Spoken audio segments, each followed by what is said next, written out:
vai cair na prova, para quem assistiu a aula que eu gravei ontem na sala de estudos, já está lá dada a dica do que vai cair. Para quem não assistiu, vai lá e assiste, que eu acho que vale muito a pena as dicas que o prof deixou, que o prof deu lá, tá bom?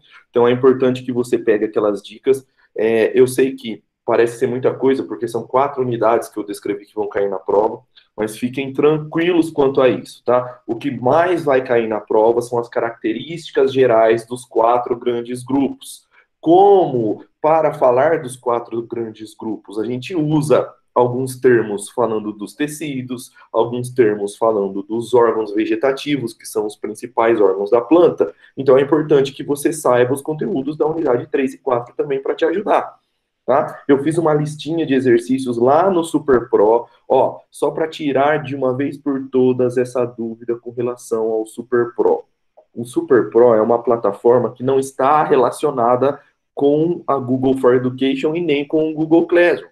É uma plataforma fora, é um outro site. Esse site eu assino, o prof assina. Eu uso esse site para pegar questões de vestibular, para montar prova, para montar simulado para vocês, certo? E é uma plataforma muito intuitiva, porque se eu pegar lá no Super Pro, selecionar os exercícios que eu quero que vocês façam e transpor isso aqui para o Google Formulários, eu vou fazer o trabalho 2 vezes. Lá a plataforma já está pronta, eu seleciono as questões que eu quero que vocês treinem nelas e já disponibilizo o simulado na hora. Você, depois que termina, sabe quais que você acertou, quais você errou e já tem o feedback de resposta. É exatamente da mesma forma que acontece no formulários. Só que para eu transpor de lá para o formulários, eu tenho que editar todas as questões de novo, sendo que já tem uma plataforma pronta para isso. O que, que você faz para entrar no Super Pro? É super simples. Você clica no link que o prof mandou. Se você ainda não cadastrou o seu e-mail e uma senha, que na verdade você só usa o e-mail, que é como se fosse o seu login. E aí você cadastra lá para pôr o seu nome bonitinho, né? Como você chama, para a gente poder identificar. Aí você entra, você faz lá, usa o e-mail que você quiser para fazer o cadastro, põe uma senha que você não vai esquecer, e aí todas as vezes que você entrar, você vai usar esse e-mail e essa senha. Beleza? É para isso que serve. É uma plataforma super segura, é uma plataforma que não sou eu somente que uso, vários outros professores usam. Talvez eles não usem dessa forma, talvez eles não usem para disponibilizar atividade para vocês, mas essa é uma opção da plataforma também.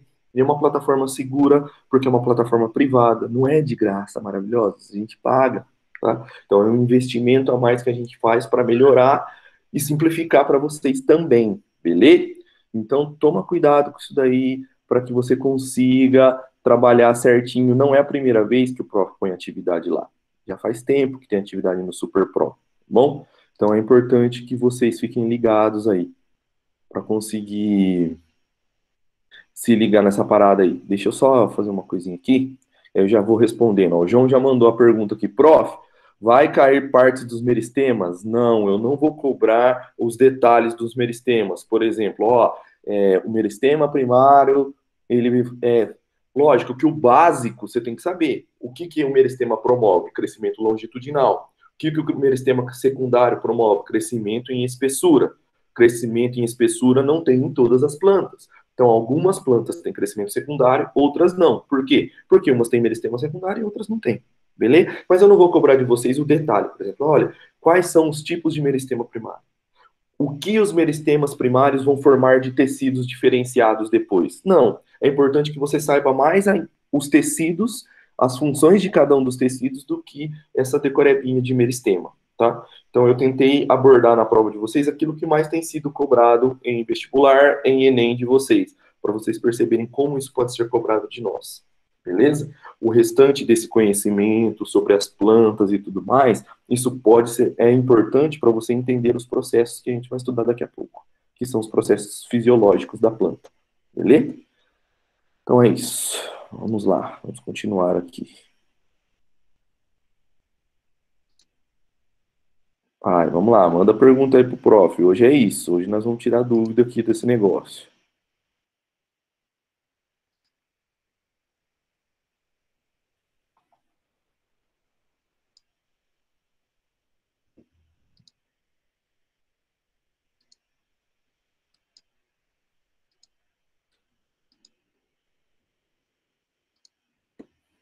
Vamos lá. Mais perguntas. Vai cair todos os tipos de caule? Não, não vai. Não vai. Não tem nenhuma questão dessa parte mais decoreba. Mas é importante você pegar aquilo que é mais comum, por exemplo. Se fala muito das raízes tuberosas e dos caules tubérculos, certo? São aqueles que armazenam nutrientes e que geralmente a gente consome na alimentação. Então, esses são importantes de você ficar ligado. Por quê? Porque esses aí são comuns de cair em prova, porque a gente se alimenta desse tipo de estrutura. Então, às vezes, é importante você saber que é o que é qual que é um caule tubérculo, blá, blá, blá, beleza? Cadê boas? Então, quanto a isso, não vou cobrar caule. Olha, qual que é o tipo de caule do coqueiro? Diferencia o caule do coqueiro do caule da cana-de-açúcar. Não, não. Depois, qual a diferença entre as gavinhas de caule e as gavinhas de folhas? Ó, a diferença é só a origem.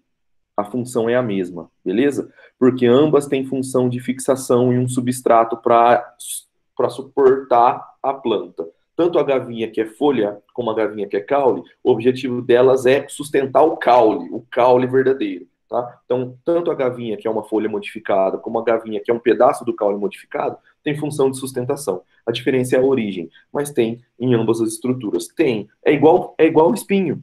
Gavinha é exatamente a mesma coisa do espinho. O espinho, ele pode ser tanto uma folha modificada como um caule modificado. Beleza? É isso. A diferença é só a origem, mas a função é a mesma.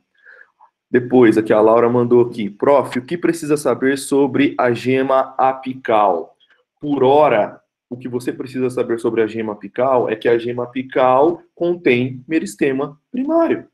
É isso, é posição de meristema primário, ou seja, a planta ela cresce a partir da gema apical. Então, isso é um básico de planta. Por onde a planta cresce? É pelo meio? Não, a planta cresce a partir das pontas. Ó, guarda essa dica do prof, ó. Meristemas primários ficam nas pontas, ápice do caule e região subapical da raiz. Pensa num dia que você estava muito feliz da vida e foi fazer o quê? E foi namorar. Olha que beleza, nessa quarentena, né? Ninguém tá podendo fazer nada disso. Mas imagina que você foi, em um belo dia, sair com o seu crush, dar um rolezinho, e ele, aquele dia, estava inspirado. Aí vocês foram dar um rolê no lago, e aí lá no lago, o crush sacou aqui, ó, do canivete. Aí você falou, nossa, ele é um psicopata, ele vai me matar. Nossa, não vai. Ele catou o canivete, foi numa árvore e fez o quê? Escreveu as iniciais de vocês. Olha aqui, ó. Igual eu aqui, ó. Aqui, ó, escrevi aqui, ó. Gabriel, G e R de Rafa. E ainda fiz um coraçãozinho. Certo? Imagina que ele fez isso a 1 metro do solo. Tá? Então, ele fez isso no caule da árvore, a 1 metro do chão. Fechou? E aí vocês, assim como eu e a Rafa, viveram um relacionamento saudável desde o ensino médio, passaram na universidade e mesmo com as tribulações das cervejadas e baladas universitárias, vocês mantiveram esse relacionamento firme, casaram, e aí, no dia dos namorados, o seu digníssimo esposo fala assim, vem aqui, gata, que eu vou te mostrar o quanto o nosso amor é duradouro. E aí vocês saem para dar um rolê no lago. Certo? E aí você pega e vai lá no lago com o seu digníssimo esposo e ele vai até aquela árvore onde vocês escreveram as iniciais, onde ele pegou a caniveta, que você achava no início que ele era um psicopático, mas não era, e escreveu as iniciais. Você vai voltar lá naquela árvore junto com ele e você vai olhar se ainda existe lá as marcas das iniciais de vocês. E, para surpresa, você chega lá e olha para onde? Olha para cima. Porque você acha que a marca subiu. Porque a árvore cresceu, passaram muitos anos. Mas, para sua surpresa, aonde está a marca? Exatamente a 1 metro do chão. No mesmo lugar que o seu digníssimo esposo, lindo e maravilhoso, que fez essa homenagem para você, fez. Por quê, professor, que a marca não sai do lugar? A marca não sai do lugar, maravilhosos, porque a planta cresce a partir das pontas e não do meio. Entenderam? Então é por isso que você precisa lembrar das posições onde você tem as células totipotentes das plantas, as células tronco das plantas, que são os meristemas, que ficam onde? Nas pontinhas, na ponta do caule e na ponta da raiz, beleza? Por isso que a marca vai continuar no mesmo lugar. Meu, isso já foi questão de muitas provas já fizeram essa perguntinha, contaram todo esse contexto para fazer essa pergunta. Onde vai estar a marca? A marca vai estar no mesmo lugar onde ela foi feita, porque a planta não cresce a partir do meio, ela cresce a partir das extremidades, beleza? Então é isso, seus maravilhosos. Vicentão mandou aqui, ó. Prof, o xilema transporta a seiva elaborada ou é o floema? Eita, pega! Vamos lá, ó, para você não esquecer nunca mais. Lembra o seguinte, ó. Algumas coisas a gente fala em botânica e ficam marcadas. Tanto é que isso foi meu professor do ensino médio que me falou e eu nunca mais esqueci com relação à condução da seiva e aos tipos de seiva. Primeiro, onde ficam os vasos condutores? Você tem dois tipos de vaso, xilema e floema, beleza? Posição dos vasos na planta. Geralmente, na maioria das plantas, principalmente nas eudicotiledôneas, quando nós estamos falando em plantas que têm feixes vasculares muito bem organizados, em anéis, você sempre tem o xilema para dentro e o floema para fora. Vou falar aqui de uma forma mais esdrúxula para vocês entenderem, mas é para vocês não esquecerem. Imagina a seguinte situação. O xilema é feito de células mortas pela deposição de lignina, que é uma substância impermeabilizante. Então, nada entra, nada sai da célula. O que vai acontecer? Essa célula morre. Então, é um vaso condutor muito rígido por causa dessa deposição de lignina. Por isso que os vasos do xilema também auxiliam na sustentação da planta. E outra, mais importante ainda, esses vasos, quando são inativados, porque de tempos em tempos o meristema secundário produz novos vasos de xilema e os mais antigos são inativados, e é por isso que a planta vai engordando, certo? Porque ela vai criando novos xilemas e é por isso que ela fica mais grossa. Os xilemas inativados vão formar um tecido que para nós é muito importante, que é a madeira. Olha que sensacional, que é a madeira. Beleza? Essa madeira, olha só, ó, vai associando. Xilema é lenho. Olha o outro nome que dá para o xilema. Ó. Xilema é lenho. Lenho é madeira. Madeira é pau. Agora vem a malícia. E pau é sempre para dentro. Entenderam agora a malícia? Então, ó, xilema é lenho. Lenho é madeira. Madeira é pau. Pau é sempre para dentro. Então, xilema, posição do xilema com relação ao floema, ele é sempre mais interno, beleza? Xilema, floema. Xilema é lenho, é pau, é madeira, é uma coisa mais rústica, um bagulho mais raiz, sem muita frescura. Então, xilema conduz a seiva bruta. E seiva bruta, água e sais minerais, que são absorvidos pela raiz, entram nos vasos do xilema e são transportados por toda a planta. Beleza? Nós vamos aprender nas próximas aulas o processo de ascensão da seiva bruta. Como que a água consegue chegar na copa de plantas com mais de 20 metros de altura se não tem uma bomba embaixo no caule jogando essa água para cima? A gente vai aprender isso, mas já fica a dica que são as propriedades da água que promovem esse processo junto com a transpiração vegetal, tá? Depois, floema. Olha o nome, floema. Floema é uma coisa mais, ó, gourmetizada. Mais esquisito, certo? O floema, por ser mais gourmetizadinho, ele é posicionado mais externamente ao xilema, beleza? E ele é mais gourmetizado. Se ele é mais gourmetizado, significa que o produto que ele transporta é o quê? É algo mais refinado, mais adocicado, que é o produto da fotossíntese, que acontece aonde? Lá nas folhas. Então, acontece a fotossíntese nas folhas, produz carboidrato, produz glicose, que vai ser transportado para o resto da planta. A planta vai usar, e o que ela não usar, ela armazena. E aí você vai juntando esses carboidratos, juntando monômeros de carboidrato. Esse processo a gente chama de polimerização. E aí você junta vários monômeros, forma uma molécula grandona, que é um polímero. O polímero de armazenamento das plantas, amido. Amido, maravilhosos. Amido, reserva vegetal, que é o principal carboidrato que você ingere nos alimentos, certo? A principal forma de ingestão de carboidratos para nós é na forma de amido, que você começa a quebrar onde? Na boca. Você tem uma enziminha ali chamada de amilase salivar que faz isso para você, tá? Vamos ver aqui. A Laura perguntou, prof, todas as plantas são talófitas? Tem que pensar o seguinte, olha só, o que significa ser talófita? Talófita, esse termo talo, significa que as plantas têm um monte. Olha só, se as plantas fossem talófitas, significaria que ela era um amontoado de células e que ela não tinha células diferenciadas em tecidos. É isso. As algas são talófitas, as plantas não. E essa é uma grande diferença entre as algas e os vegetais e os vegetais terrestres, tá bom? As algas são talófitas, as plantas não. As plantas, a primeira característica ófitas dela aí, é elas serem embriófitas. O que é isso? O embrião se desenvolve dentro da planta-mãe. Igual você. Você se desenvolve dentro do corpinho da sua mãe. Depois você nasce, cresce, aparece e se vira. Agora, nas plantas, não. Nas plantas, elas ocorrem também o desenvolvimento inicial, dependendo da espécie, dependendo do grupo, dentro da planta-mãe. Ela pode ou não se separar da planta-mãe. Se for uma briófita, vai viver em cima da planta-mãe, sugando ela o resto da vida. Agora, a partir das pteridófitas, aí sim são como nós, né? Aí nasce, cresce, aparece e se desenvolve independentemente da planta-mãe, tá? Vamos lá.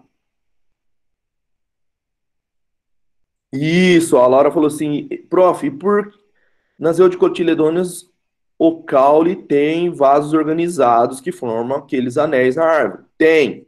Nas eudicotiledôneas, no caule, a organização dos vasos condutores é em anel, certo? É em anel. Mais para dentro o xilema, mais para fora o floema. E a cada estação, a cada ciclo de estações do ano, você tem inativação dos xilemas e floemas mais antigos e formação de novos. Aí você vai formando os anéis. Por isso que você pode fazer, dependendo da região do mundo, do planeta onde você tem essa planta, se você fizer um corte do caule e contar os anéis, cada anel representa um ano de vida da árvore. Mas isso se as estações do ano forem muito bem definidas, tá? Porque aí você consegue contar os anéis de xilema que são formados a cada estação, a cada primavera e a cada outono, tá bom? E aí você consegue contar. Quais as características das espermatófitas? Vamos lá, maravilhosos. Quais são as características das espermatófitas? O que significa ser espermatófitas? Espermatófitas são aquelas plantas que possuem semente. Ó, espermatófitas, gimnosperma, angiosperma. Esse termo esperma significa semente. Agora, se você for pensar nas características das espermatófitas, o que elas têm em comum? Primeiro, são os dois grupos que nós chamamos de vegetais superiores. E eles são superiores por quê? Primeiramente, por causa do surgimento do grão de pólen, que tornou essas plantas independentes da água para reprodução. Lá nas briófitas e nas pteridófitas, os espermatozoides, ou seja, os anterozoides, que são os gametas de plantas masculinos, eles são flagelados, assim como os nossos. E eles precisam de um meio líquido para se locomover e conseguir atingir o gameta feminino de uma outra planta. Então, eles são dependentes da água para reprodução ainda. Por mais que já sejam plantas terrestres, ainda são dependentes da água para reprodução, certo? Agora, quando a gente pensa nas espermatófitas, tem o surgimento do grão de pólen. E no grão de pólen tem quem? Tem a formação do pintão da planta. Quem é, ó? Quem é o negão do WhatsApp da planta? O tubo polínico.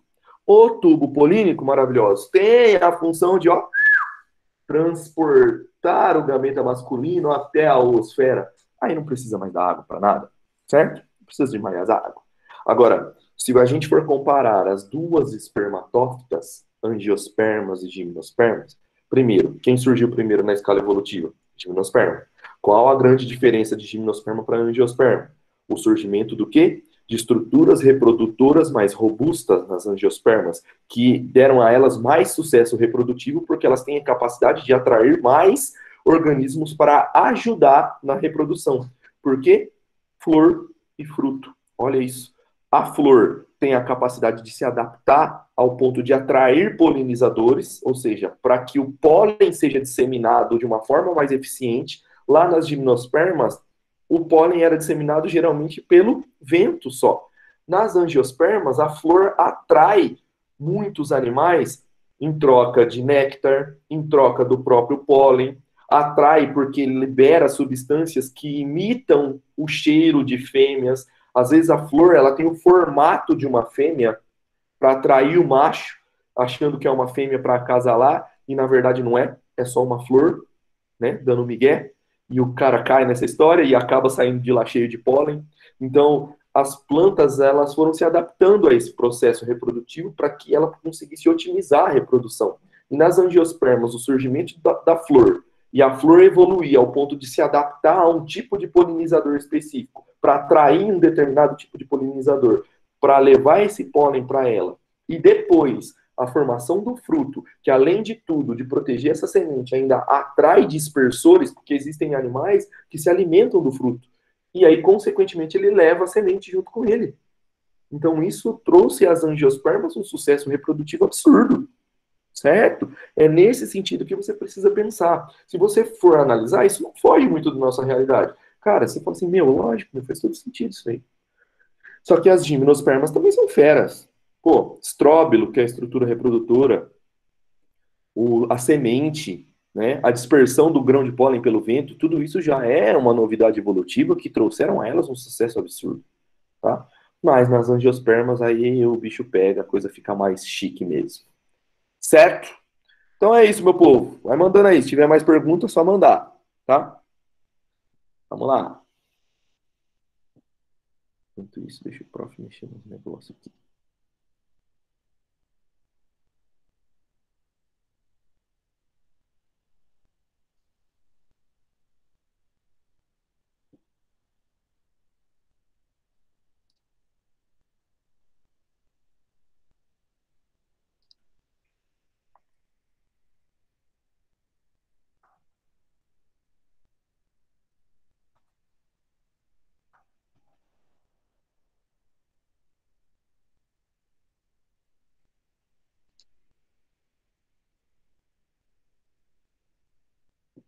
Aí, vamos lá.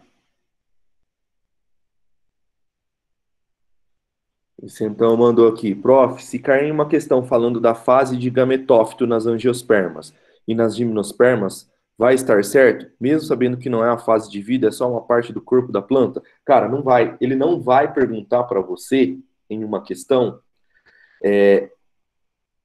onde está o gametófito, ou quem é o gametófito. Tem questão sobre isso? Tem. Eu até pus na apostila, coloquei essas questões aí para vocês fazerem nas atividades, para você entender. Ó. Se perguntar quem é o gametófito masculino em gimnosperma e angiosperma, tubo polínico ou grão de pólen. Tá? Se tiver tubo polínico, você assinala tubo polínico. Se não tiver tubo polínico e tiver grão de pólen, você assinala o grão de pólen. Nas gametófito feminino, saco embrionário ou óvulo maduro. É isso, beleza? Mas geralmente eles não vão perguntar isso para você. Ele vai perguntar sobre a duração do ciclo de vida, qual é a fase duradoura, tá? Qual é a importância do grão de pólen, qual a importância do saco embrionário, é mais ou menos isso. Lembra sempre de pensar naquilo que é diferente. O que é diferente? Diferente é a briófita, que a fase duradoura é gametófito, tá? E não o esporófito.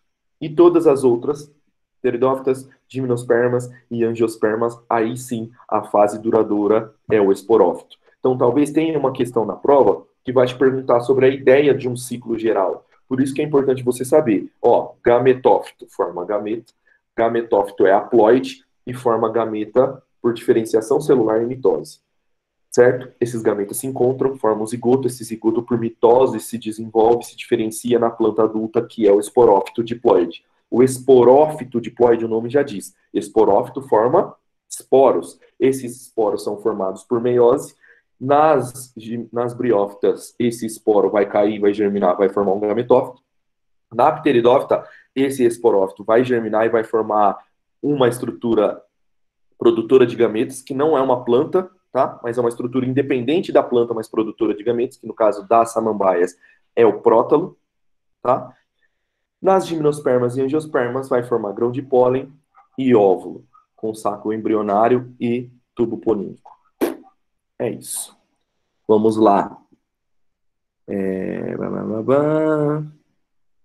Prof, a dupla fecundação tem relação com o surgimento do fruto nas angiospermas? De forma indireta, sim. Por quê? Porque quando a gente fala de dupla fecundação e formação de fruto, você tem que sempre lembrar o seguinte: agora, para nós, o que é importante a gente saber sobre flor e fruto? Flor. Até perguntaram para o professor, eu preciso saber tudo das flores? Você precisa saber qual é a parte da flor que forma o gameta masculino, qual é a parte da flor que forma o gameta feminino. Então você precisa estar ligado nos nomes, porque se aparecer na questão, você precisa saber o que, que é. Agora, você não tem que decorar, mas é importante que você tenha uma noção da estrutura da flor para poder responder alguma questão relacionada à reprodução das angiospermas. Agora, presta atenção aqui no prof. Ó. Quando a gente fala da dupla fecundação, qual a relação com o fruto? Quando você tem a dupla fecundação, você tem na dupla fecundação a formação da semente com o embrião dentro. Lembra? Um gameta masculino fecunda a oosfera, que é o gameta feminino, forma o embrião.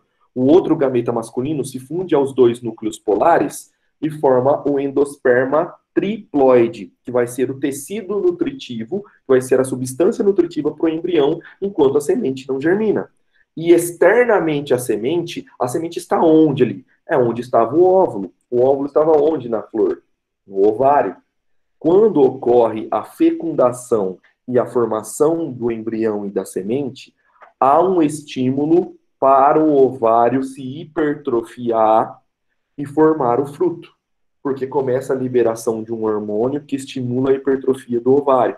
E aí o ovário vai formar o fruto revestindo a semente. Tanto é que eu recebi uma pergunta, acho que foi do Purga. O Purguinha mandou para mim assim: professor, mas tem vários óvulos no ovário, mas só um óvulo vai se desenvolver? Então por que, que tem vários? E aí eu devolvi a pergunta dele fazendo outro. Falei, tá bom, se tem vários óvulos num ovário de uma flor e só um se desenvolve e só forma uma semente, consequentemente, explica para mim por que é que em alguns frutos você encontra várias sementes. Melancia, maçã, melão, mamão, na laranja.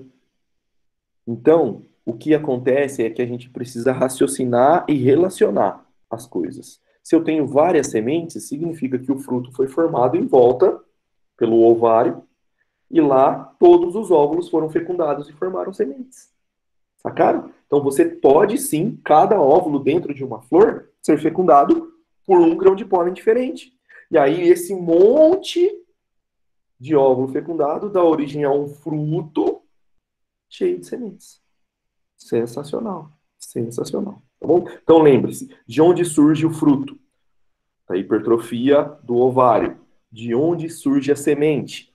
Da fecundação do gameta masculino, que veio trazido pelo tubo polínico, tá? E fecundou a oosfera no saco embrionário, tá?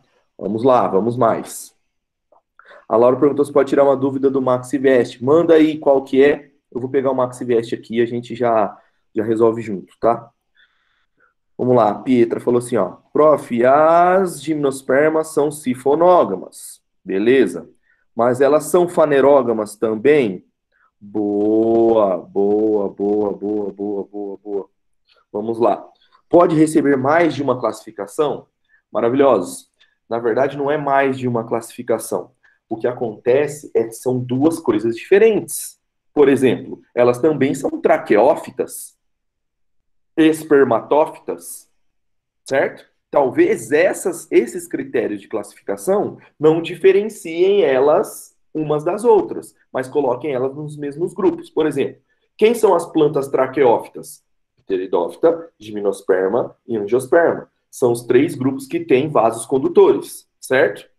Depois, espermatófitas. Espermatófitas só quem tem semente. Gimnosperma e angiosperma. Criptógamas. Criptógamas são aquelas plantas que não têm o seu órgão reprodutor visível, aparente. Você olha lá e fala, cadê? Cadê o pintinho? Tem o periquito? Não tem.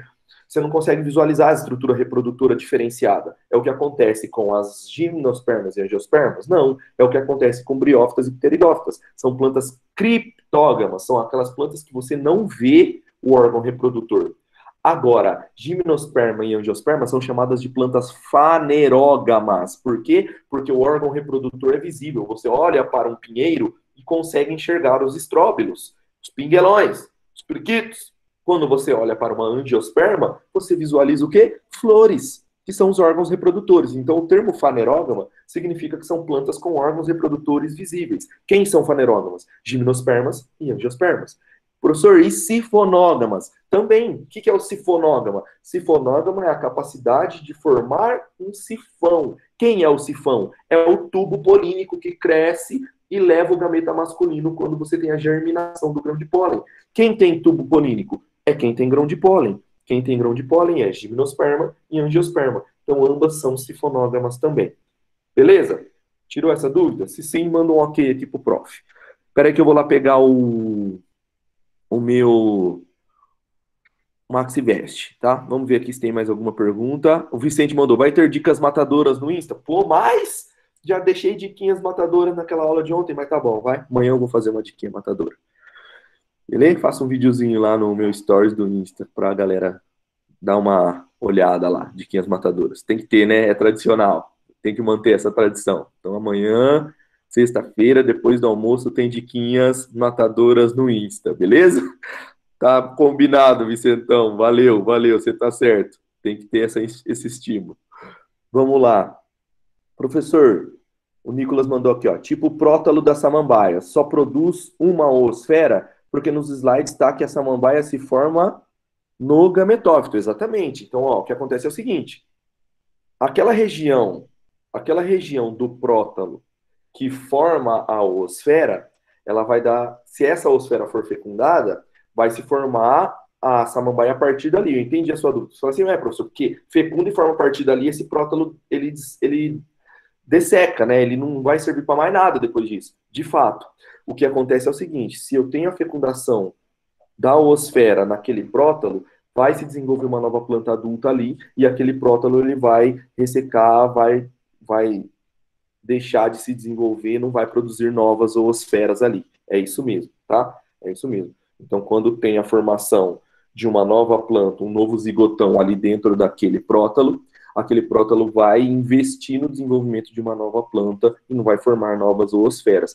Que é diferente do que acontece nas briófitas, né? No caso dos musgos, o gametófito, que é a planta, a musga, ela deixa se desenvolver o zigoto dentro dela, o filhinho, aí ele forma, ele cresce em cima. Depois, esse esporófito, como ele é passageiro nas briófitas, ele resseca e morre. Aí essa musga pode formar uma nova oosfera que pode ser fecundada por um novo anterozoide, certo? Então, nas briófitas, você tem a mãe podendo ter mais de um filho. Agora, no caso do gametófito das pteridófitas, como o gametófito é uma fase passageira, não é a planta propriamente dita, então o gametófito não vai durar tanto tempo assim. Na hora que a oosfera for fecundada e tiver que formar um esporófito adulto, ele vai se dedicar a isso e depois já era para ele. Beleza?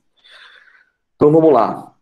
Ah, deixa eu pegar rapidão lá o Max Vest. Aguenta aí, aguenta aí, aguenta aí. Rapidez, rapidante. Pera aí.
Aê, meu povo, voltei. Deixa eu ver aqui as questões do Macbeth.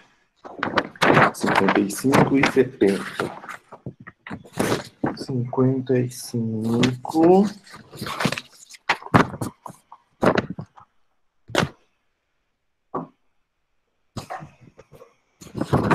55.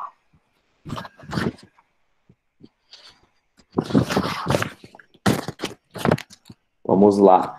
Deixa o prof abrir a câmera aqui para me olhar bem para a cara de vocês. É isso, né? 55 e o 70. Vamos lá. Questão 55. Vê se é essa daqui mesmo, ó.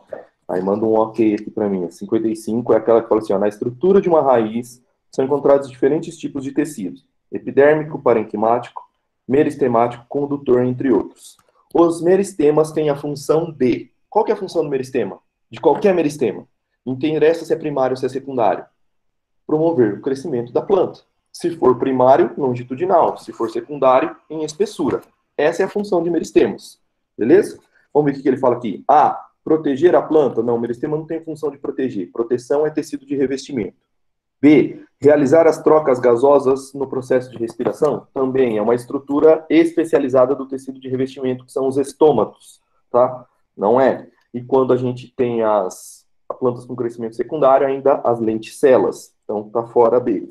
C. Promover o crescimento da raiz. Opa, ele está falando da estrutura de uma raiz, não é? Meristema não promove o crescimento? Então, pode ser a C. Promover o crescimento da raiz. E depois, letra D, absorver do solo água e nutrientes. Essa é a função da raiz, não é a função do meristema. Beleza? Então tá fora D. E, proteger a raiz, não tem essa de proteger. Quem protege a raiz contra desgaste é a coifa.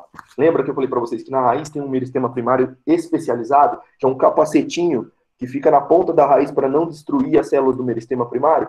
Esse capacetinho é a coifa. Tanto é que tem um tipo de meristema primário específico, que é a caliptra, ou caliptrogênio, que produz a coifa, que é um capacete que protege a raiz, porque a hora que ela vai crescendo em direção ao solo, ela entra em atrito com o solo. E aí, para não desgastar a ponta da raiz e perder as células do meristema, ela tem esse capacetinho que protege, que é a coifa. Portanto, a alternativa correta na número 55 é a C de Cristo. C de Cristo. Beleza? A próxima é a... Você tinha falado? 70. 70, né? Isso, 70. 70. Aqui, ó. 70. Vamos lá. 70...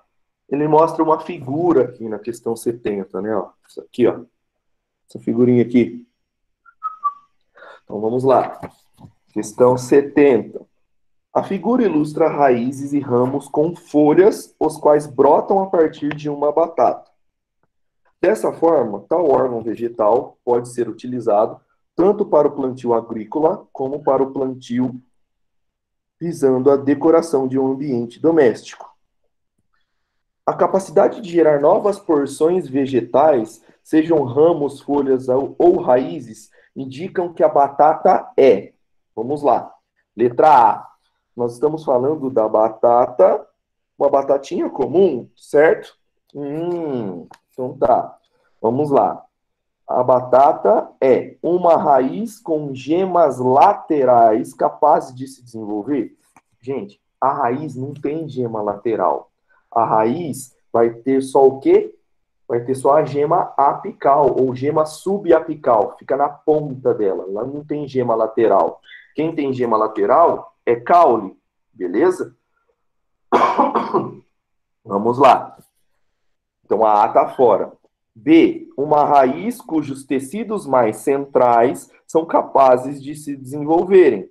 Tá, mas se os tecidos mais centrais se desenvolvem, faz a raiz se desenvolver, não vai fazer ela se diferenciar em folha, flor. C, um caule com gemas laterais capazes de se desenvolverem. Aí sim.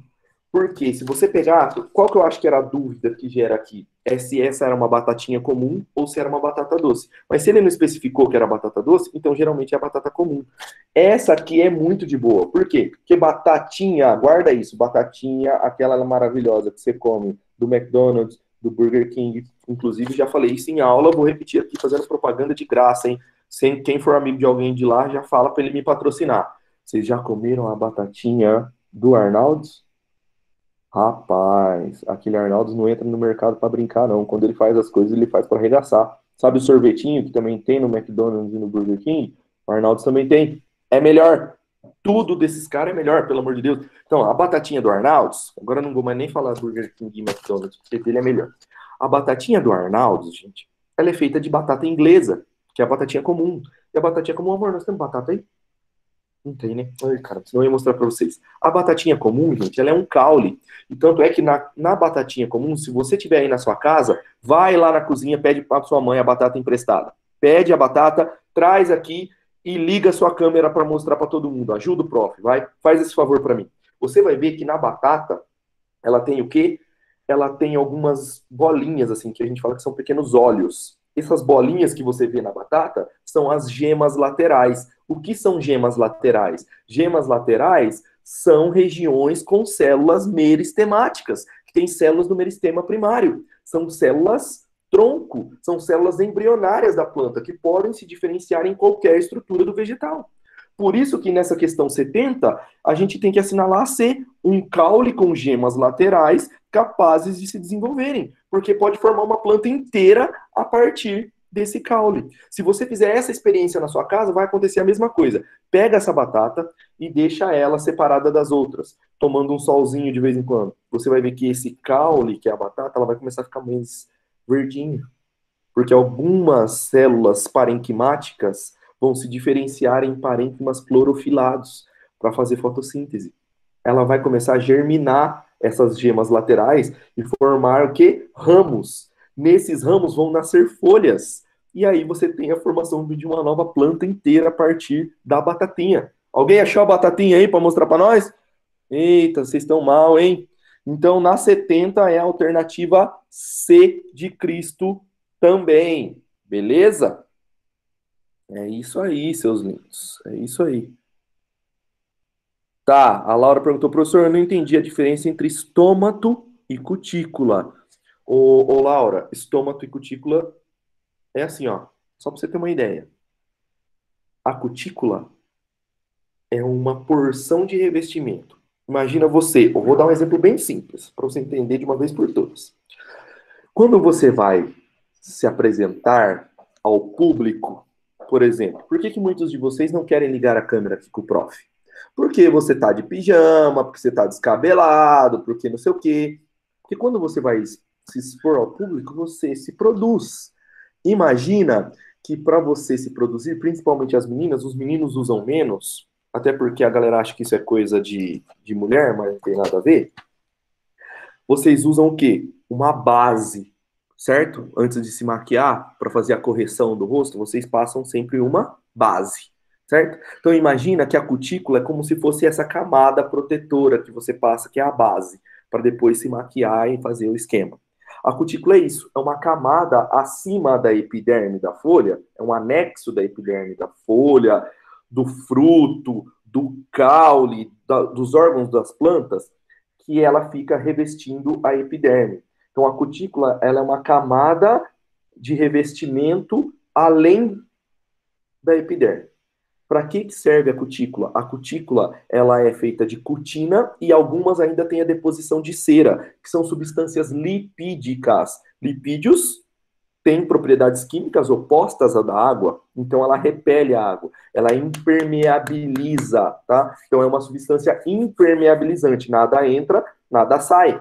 Então a cutícula tem a função de impermeabilizar a planta, beleza? Essa é a função da cutícula, para evitar a transpiração excessiva, a perda excessiva de água. Nós estamos falando de plantas terrestres, elas precisam se adaptar à quantidade de água. Então elas não podem sair perdendo água de qualquer jeito aí não.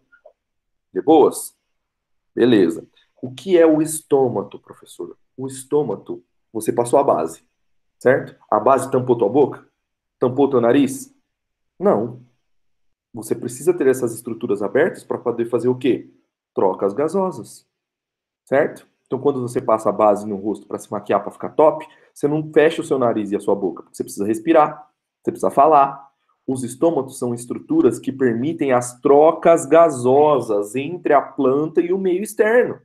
Então, o principal objetivo do estômato é capturar CO2 para a fotossíntese e também oxigênio para a respiração. Só que, consequentemente, quando você deixa o estômato aberto, a planta acaba transpirando por esse estômato, porque é uma porção de abertura que não tem proteção da cutícula, entendeu? Então, é um efeito colateral, sacou? É um efeito colateral. Então, se você deixa o estômato aberto, a planta vai transpirar. Por isso que quando a gente for estudar a fisiologia vegetal, ó, já liga isso aqui, presta atenção, olha como faz todo sentido. Por isso que quando você for estudar mecanismos de abertura e fechamento dos estômatos, o primeiro pré-requisito para um estômato de uma planta abrir é ter água em abundância para o vegetal. Se você ficou muitos dias sem chover, o solo está seco, não tem água para a planta, tem déficit hídrico, o estômato não abre. Então a planta fecha o estômato. Quando que o estômato vai estar aberto? Quando a disponibilidade de água para a planta estiver ok. Caso isso não esteja acontecendo, a planta não abre o estômato. Então, primeira condição para o estômato abrir: água ok para a planta. Depois existem outros mecanismos que vão estimular a abertura ou inibir a abertura do estômago. Beleza? Então, o estômago é legal porque ele funciona como um portão eletrônico. E ele vai controlar a taxa de transpiração da planta. Isso é extremamente importante, já que nós estamos falando de vegetais terrestres, que não tem água sobrando. Então, ter um mecanismo que controla a perda de água por transpiração é sensacional. Beleza? Então é isso. Lembre-se que os estômatos, então, eles são estruturas na epiderme. São estruturas na epiderme formadas por duas células. São duas células que, quando ganham água, elas acabam alterando a estrutura das suas membranas e parede celular, ou seja, elas deformam, e elas estão bem juntinhas, porque são células da epiderme, né? E aí, quando elas ganham água, elas ficam inchadinhas, e aí, quando elas incham, elas deformam. E quando elas deformam, as paredes celulares internas que deixam elas grudadinhas ficam deformadas e curvam. Quando elas fazem essa curvatura aqui, ó, na parede celular, então, ó, uma mão minha aqui é uma célula, essa outra mão minha é outra célula. Quando elas ganham água e deformam, olha o que acontece. Deformou. Fica um espaço entre as duas células, ó. E esse espaço a gente chama de ostíolo, que é o espaço de abertura do estômago, por onde vai permitir a entrada e saída de gases. Tá bom? É isso, meu povo. Mais alguma? Se tiver mais alguma dúvida, manda aí. Amanhã eu vou dar diquinhas matadoras no Insta, mas eu acho que é esse o caminho, seus maravilhosos. Estamos caminhando para gabaritada essa prova. Vamos ver aqui. Está tudo ok. Beleza. Caramba, já é meio de 20 já, povo. Eita, pega, o professor falou pra caramba hoje, hein? É louco. Deixa eu ver uma outra coisa aqui.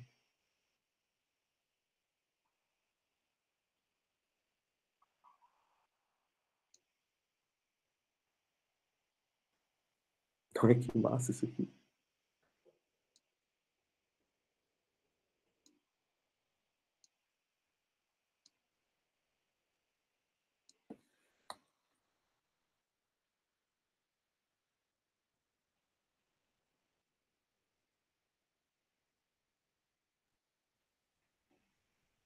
Boa. Vamos ver se tem mais. Eita, pega, bombando aqui. Aê, beleza, beleza. Então tá bom. Então é isso, meu povo. Muito bem, muito bem, muito bem, muito bem, muito bem. Nós vamos ficando por aqui. Se cuidem por aí. Fiquem com Deus. Bom restinho de semana. Estudem para a prova. Qualquer dúvida que tiver, só mandar aqui pro prof, beleza? Só mandar. Então lembre-se, ó, as plantinhas, elas são maravilhosas. Ó, que coisa maravilhosa aqui atrás. Sensacional, hein? Se cuidem, seus lindos. Fiquem com Deus. Diquinhas matadoras para vocês no Insta amanhã, como a gente sempre faz, tá? Se cuidem por aí. Bora estudar, que não tem jeito, não tem outra solução para nós, não. Beleza? Valeu, meu povo. Até mais. Tchau, tchau.